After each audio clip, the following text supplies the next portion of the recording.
La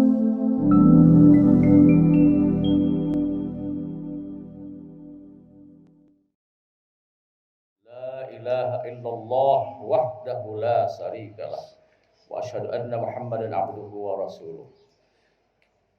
La ilaha illallah wahdah sadaqa wahdah wa nasara 'abdah wa a'azza jundahu wa hazama al-ahzaba wahdah.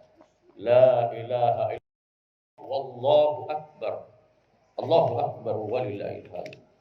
Innal hamdalillah nahmaduhu wa nasta'inuhu wa nastaghfiruh wa na'udzu billahi min syururi anfusina wa sayyiati a'malina may yahdihillahu fala mudilla lahu wa may yudlil fala hadiya lahu. Walladzi arsala rasulahu bil huda wa dinil haqq liyudhhirahu 'ala ad-dini kullih wa kafaa billahi shahida. Asyhadu an la ilaha illallah wahdahu la syarikalah wa asyhadu anna Muhammadan abduhu wa rasuluhu la nabiyya ba'da. Faman raghiba an sunnati falaysa minni. Amma ba'd. Fa ya ibadallah usikum wa nafsi wa ittaqullah. Qala Allah ta'ala fi kitabil karim, a'udzu billahi minasy syaithanir rajim. Ya ayyuhalladzina amanu taqullaha haqqa tuqatih wa la tamutunna illa wa antum muslimun. Allahu akbar walillahil hamd. Ikhwani muslimin yang sama berbahagia, alhamdulillah, segala puji bagi Allah yang telah memberi kesempatan kepada kita kesekian kalinya untuk menikmati hidangan Ramadan dan perayaan Idul Fitri. Jamuan Ramadan tak sebatas sahur dan berbuka dengan aneka makanan dan minuman yang lezat. Jamuan Ramadan yang paling utama adalah gemblengan dari Allah Subhanahu wa taala berupa siam dan qiyam. Di siang hari kita menahan diri dari makan, minum dan berhubungan suami istri. Sedang di malam harinya disunahkan memperbanyak berdiri, ruku, sujud serta tilawah Al-Qur'an dan bermunajat. Ini adalah training center yang terbesar dan spektakuler. Bayangkan, dalam training ini Allah sendiri bertindak sebagai instrukturnya, sedangkan semua muslimin di seluruh penjuru dunia menjadi pesertanya. Tak ada diskriminasi kecuali yang berhalangan. Semua berpuasa wajib mengikuti ketentuan yang sama, yaitu tidak makan, tidak minum dan berhubungan suami istri mulai dari terbitnya fajar hingga terbenamnya matahari.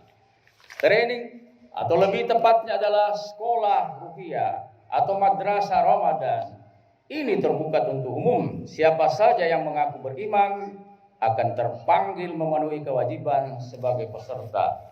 Mudah-mudahan kita termasuk golongan yang beriman, orang yang disuruh menjalankan ibadah siam Ramadan, dan mudah-mudahan kita dapat meraih gelar muttaqin. Allahu akbar walillahil hamd. Kaum muslimin yang berbahagia, Allah adalah Rabb, pendidik seluruh alam. Dia maha hidup, tidak tidur, tidak ngantuk, dan tidak mungkin lupa. Dia mendidik dan mentarbiah kita setiap saat dan setiap waktu. Dia telah mengajarkan kepada kita tentang berbagai hikmah di semua peristiwa. Sayang, hanya kelompok ulil albab, orang-orang cerdas saja yang mau mengambil pelajaran. Adapun sebagian besar manusia yang lain baru mengambil pelajaran ketika diberi peringatan berupa bencana, musibah dan malapetaka. Walanutikannahum minal adabil akbar la'allahum yarji'un.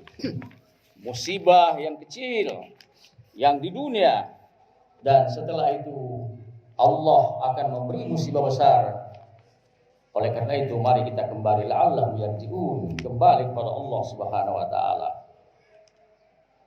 Inna fi khalqis samawati wal ardi wa ikhtilafil laili wan nahar la ayatil liulil albab. Sungguh dalam penciptaan langit dan bumi dan penghentian malam dan siang terdapat tanda-tanda kebesaran Allah bagi orang yang berakal. Al-Quran Al-Imran 190. Ramadan adalah salah satu ayat Allah. Orang yang cerdas dapat mengambil pelajaran dari ibadah puasa tersebut. Puasa merupakan bukti bahwa Allah itu aktif, tidak pasif dalam mentarbiah kita, dalam mendidik kita. Bayangkan, selama sebulan penuh Allah mendidik kita dengan puasa. Puasa atau asyam oleh para ulama diartikan sebagai al-imsak, yang artinya menahan diri dari makan dan minum selama terbitnya fajar hingga tenggelamnya matahari. Sepintas tarbiyah ini sangat sederhana, tapi dampaknya luas dan luar biasa. Puasa melatih kaum muslimin untuk berbuat dan berperilaku jujur, peduli, disiplin, sabar, qanaah, zuhud, ridha, dan ramah. Sifat-sifat di atas merupakan elemen dasar pembentuk karakter takwa. Karena takwa itulah yang menjadi target utama puasa Ramadan. La'allakum tattaqun. Khusus mengenai tarbiyah kejujuran, puasa merupakan lahan subur untuk membuktikan dan mengembangkannya. Bibit-bibit kejujuran sejak dini dirawat, ditumbuhkan dan dikembangkan melalui kebiasaan sehari-hari. Kebiasaan membentuk lingkungan atau habit, sedang habit membentuk karakter, dan sedangkan karakter akan membentuk kepribadian kita. Mari kita perhatikan. Musuh pertama orang yang mulai belajar berpuasa adalah bohong. Ketika perut sudah mulai melilit lapar atau tenggorokan kering kehausan, tidak ada orang yang mengintip. Sementara makanan sudah terhidang, lezat di meja. Ketika kita tidak ada kejujuran masih mendominasi kita, maka apa yang akan kita lakukan sekiranya boleh kita berbohong? Inilah tarbiyah kejujuran. Itu mulai masuk. Sekalipun waktu maghrib tinggal 2 menit, kita tidak tergoda untuk menyolek atau mencolek sedikit pun makanan yang terhidang. Meski di ruangan sendiri, di tempat tertutup dan tidak ada orang yang melihat. Orang berpuasa tidak akan berani meminum air meskipun hanya setetes air pun, karena yakin Allah Subhanahu wa taala melihat dan itu akan membatalkan puasanya. Kita yakin bahwa puasa itu pada hakikatnya adalah menahan diri dan jujur. Internalisasi nilai-nilai kejujuran tidak bisa dilakukan melalui transformasi akademik dan kajian ilmiah semata. Internalisasi kejujuran itu harus melalui praktek nyata sehari-hari. Harusnya dirasa dan dialami. Kejujuran tidak bisa diajarkan melalui seminar dan diskusi. Mengapa kejujuran menjadi sasaran utama madrasah Ramadan? Bukan karena nilai-nilai yang lain tidak perlu, tapi kejujuran disepakati merupakan pangkal semua kebaikan. Rasulullah bersabda, hendaklah kalian berlaku jujur, karena kejujuran menuntun kepada kebaikan, dan kebaikan menuntun kepada surga. Seseorang senantiasa berlaku jujur dan bermaksud jujur, maka ia akan ditetapkan oleh Allah sebagai orang jujur. Dan jauhilah dusta, karena dusta membawa kepada kejahatan, dan kejahatan akan membawa kepada neraka. Seorang senantiasa berdusta dan bermaksud dusta, maka ia akan ditetapkan di sisi Allah sebagai pendusta. Hadis riwayat Bukhari dan Muslim. Allahu Akbar, walillahil hamd. Kejujuran senantiasa menghasilkan dampak yang positif dan keberuntungan yang melimpah ruah. Karena kejujuran adalah kebaikan yang akan menuntun kita untuk melakukan berbagai kebaikan dan kemuliaan. Kejujuran akan membuktikan kebaikan perilakunya, kemurnian tabiatnya, ketinggian mentalitasnya, dan kecerdasan akalnya. Sebaliknya, orang yang suka berdusta, mudah berbohong, dan gampang menipu, hidupnya pasti sengsara. Di dunia tidak bahagia, sedang di akhirat pasti menderita. Di dunianya hina, sedang di akhirat masuk neraka. Naudzubillah min dzalik. Allahu Akbar, walillahil hamd. Sekalipun berat, tetaplah memilih jujur sebagai jalan hidup, sebab kejujuran adalah membawa kepada ketenangan. Apalah artinya citra positif, harga diri, status sosial jika dibangun di atas kedustaan?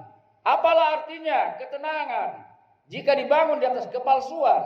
Apalah artinya kemuliaan dan wibawa jika dibuat-buat saja? Semua yang tidak jujur akan mudah hilang dan sirna, meski ditutupi dengan narasi-narasi, pernyataan-pernyataan yang menarik, dan argumentasi ilmiah. Orang yang jujur akan hatinya tenang, mutmainnah. Sebaliknya orang yang berbohong atau pembohong, hatinya selalu gelisah. Rasulullah bersabda, fa inna sidqa tuma'nina wa innal kadhiba rib. Sesungguhnya kejujuran itu mendatangkan ketenangan, sedangkan dusta itu mendatangkan kebimbangan. Hadis riwayat Tirmizi.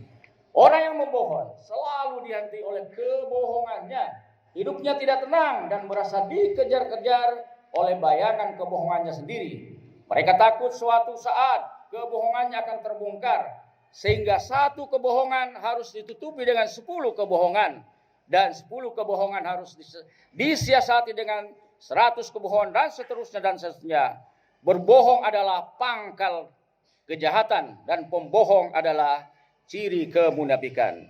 Untuk itulah, jadilah orang jujur. Jujur pada diri sendiri, jujur kepada orang lain, jujur kepada anak, kepada orang tua, kepada suami dan istri, jujur kepada atasan, jujur kepada bawahan, juga jujur kepada rakyat kebanyakan. Hindari berdusta, sekalipun dusta itu mudah dilakukan. Allah wanti-wanti agar senantiasa kita jujur. Allah berfirman, ya ayyuhalladzina amanu taqullaha wa kunu ma'as shadiqin. Wahai orang-orang beriman, bertakwalah kalian kepada Allah dan hendaklah bersama orang-orang jujur. Al-Quran surah At-Taubah 119. Kejujuran dalam Islam tak hanya soal akhlak, tapi soal budi pekerti. Tak hanya soal budi pekerti.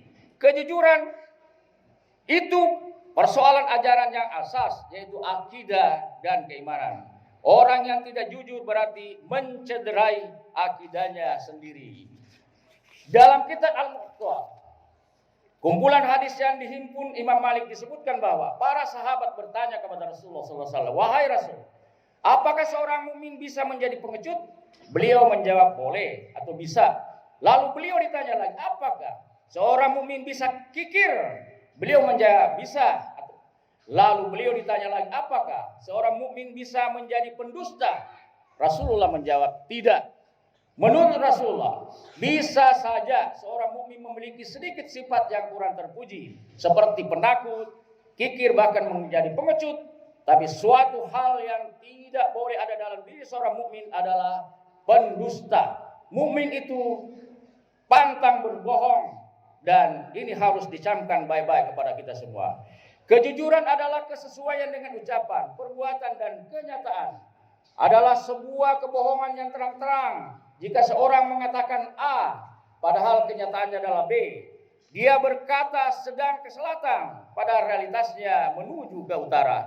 Orang yang jujur disebut as-siddiq. Orang atau sedang lawannya adalah al-kadzib. Orang yang jujur mempunyai kesesuaian antara batin dengan zahirnya, antara yang disembunyikan dan dinampakkan, antara yang dipikirkan dengan kenyataan. Orang jujur mustahil menyembunyikan niat jahatnya dengan berpura-pura baik secara penampilan atau musang berbulu domba istilahnya. Kita semua harus berwaspadai kebohongan, karena kebohongan dapat mengantar pelakunya kepada kekufuran, kemunafikan, dan keluar dari Islam secara perlahan. Lagi-lagi, kebohongan bukan persoalan sederhana. Kebohongan itu masuk dalam persoalan keimanan dan akidah. Allah berfirman, innama yaqtadil kadzib alladzina la yu'minuna bi ayatillah wa ulaika humul kadzibun. Sesungguhnya orang yang mengadakan kebohongan hanyalah orang-orang yang tidak beriman pada ayat-ayat Allah, dan mereka itulah pembohong. Quran An-Nahl 105. Melalui khutbah ini, saya kembali mengingatkan bahwa kebohongan adalah jembatan menuju neraka dan kerusakan dan keburukan yang bakal menentukan muruah dan kebiuan kita. Jauhi sejauh-jauhnya kebohongan, karena kebohongan tidak akan membawa keuntungan. Allahu Akbar walillahil hamd. Ma'asyiral mukminin rahimakumullah. Kita harus yakin seyakin-yakinnya bahwa kebohongan bukan anak tangga menuju kesuksesan dan kebahagiaan. Bohong bukan jalan pintas untuk menyelesaikan masalah yang rumit. Juga sebaliknya, kebohongan akan menimbulkan masalah baru yang lebih pelik dan rumit lagi. Jalan terbaik ketika menghadapi masalah pelik dan jalan buntu adalah tawakal kepada Allah. Tawakkal Allah dan memperbaiki niat. Jangan-jangan niat kita yang salah. Luruskan niat dan tawakal kepada Allah. Sekali lagi, jangan menambah masalah dengan kebohongan. Yang ingin kita ingatkan, kita harus mempunyai komitmen yang kuat agar tidak berbohong. Jangan sekali-kali meremehkan kebohongan kecil. Bisa jadi kebohongan kecil itu justru merupakan batu kerikil yang menjatuhkan marwah dan martabat kita. Jangan menjadikan kebohongan dalam canda dan gurau kita. khawatir perilaku negatif itu lama-kelamaan menjadi habit, kebiasaan sehari-hari, belum puas rasanya kalau tidak berbohong. Rasulullah SAW bersabda, aku yang menjamin semua rumah di tepi surga bagi siapa saja yang meninggalkan al-mira atau berdebat. Sekalipun benar, dan aku yang menjamin sebuah rumah di tengah surga untuk siapa saja yang meninggalkan kesustaan meskipun dia bercanda. Oleh karena itu, marilah kita didik anak-anak kita sejak kecil, diri kita, agar memiliki karakter jujur dan menjauhi kebiasaan berbohong. Insya Allah mereka akan menjadi generasi soleh, mandiri dan tangguh. Mari kita bina generasi muda, kepribadian jujur, agar kelak saat menjadi pemimpin yang jujur dan tidak suka berbohong dan mengingkari janji. Masyarakat saat ini sudah muak dengan pemimpin yang suka bohong, berjanji tidak memenuhi janjinya, kenyataannya menyengsarakan, janji memajukan ternyata kebalikannya dan lain-lain sebagainya. Oleh karena itulah jamaah yang sama berbahagia, marilah kita menjadikan suatu perilaku untuk senantiasa jujur, karena kita senantiasa dipantau oleh Allah Subhanahu wa taala. Wa huwa ma'akum aina ma kuntum. Dia Allah Subhanahu wa taala di mana saja kita berada akan bersama kita. Dia punya ilmu yang maha melihat, maha mengetahui dan maha segala-galanya. Semoga puasa dan qiyam yang kita lakukan mengantar kita menghindari yang namanya dusta dan menjadikan kita manusia yang jujur di hadapan orang lain dan kepada Allah Subhanahu wa taala. Oleh karena itulah, marilah kita berdoa semoga apa yang telah kita lakukan di bulan Ramadan ini Allah menerimanya dan meridhoinya. Allahumma fir lil muslimina wal muslimat wal mu'minina wal mu'minat al ahya'i minhum wal amwat. Rabbana zalamna anfusana wa lan taghfir lana wa tarhamna lanakunanna minal khasirin. Rabbana la tu'akhidna in nasina aw akhtana. Rabbana wa la tahmil 'alaina isran kama hamaltahu 'alal ladzina min qablina. Rabbana wa la tuhammilna ma la taqata lana bih wa'fu 'anna waghfir lana warhamna anta maulana fansurna 'alal qaumil kafirin. Rabbana la tuzigh qulubana ba'da idh hadaitana wa hab lana min ladunka rahmah innaka antal wahhab. Rabbana innana sami'na munadiyan yunadi lil iman an aminu bi rabbikum fa amanna. Rabbana ighfir lana dzunubana wa ighfir 'anna sayyi'atina wa tawaffana ma'al abrar. Rabbana atina fid dunya hasanah wa fil akhirati hasanah wa qina adzabannar. Wa sallallahu ala Muhammad wa ala alihi wa sahbihi wa sallim. Subhana rabbika rabbil izzati amma yasifun wa salamun alal mursalin walhamdulillahi rabbil alamin. Taqabbalallah.